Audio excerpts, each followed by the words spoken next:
GDP को हम सब किसी देश की तरक्की का सबसे बड़ा पैमाना मानते हैं, पर क्या ये तस्वीर का सिर्फ एक हिस्सा है? चलिए इसी बात को समझते हैं। मजे की बात तो ये है कि जीडीपी बनाने वाले ने ही खुद ये चेतावनी दी थी। तो आखिर इस जीडीपी में दिक्कत क्या है जिस पर हम इतना भरोसा करते हैं? जीडीपी तो प्रदूषण बढ़ने पर भी बढ़ता है, पर हमारी सेहत और पर्यावरण को हुए नुकसान का क्या? मतलब जीडीपी में पर्यावरण का नुकसान 2 बार गिना जा सकता है। एक बार जब नुकसान हुआ और दूसरी बार जब हम उसकी सफाई पर खर्च करते हैं। तो आज हम समझेंगे जीडीपी की कमियों को और जानेंगे एक नए और बेहतर तरीके के बारे में। तो चलिए देखते हैं एक ज्यादा सही हिसाब किताब रखने वाला सिस्टम कैसा हो सकता है।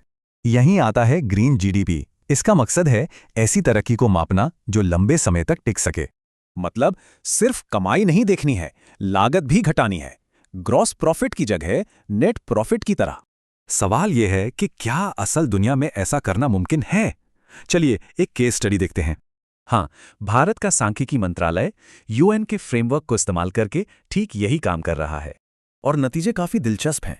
2011 से 2022 के बीच भारत के जंगलों में इतनी बढ़ोतरी हुई। इसमें जंगलों से मिलने वाली लकड़ी और कार्बन सोखने जैसी नियामक सेवाओं की कीमत लगाई गई। सिर्फ कार्बन सोखने की बात करें तो 2021-22 में इसकी कीमत बहुत बड़ी थी। कितनी? उस साल की भारत की पूरी जीडीपी का 2.63%। ये बहुत बड़ी रकम है। तो फिर सवाल उठता है कि अगर ये इतना अच्छा है तो हर देश इसे अपना क्यों नहीं रहा? सबसे बड़ी मुश्किलें हैं सही डेटा जुटाना और हवा या बायोडायवर्सिटी जैसी चीजों की कीमत तय करना। और ये हमें एक बुनियादी सवाल पर ले आता है। एक समाज के तौर पर हम किस चीज को तरजीह देते हैं?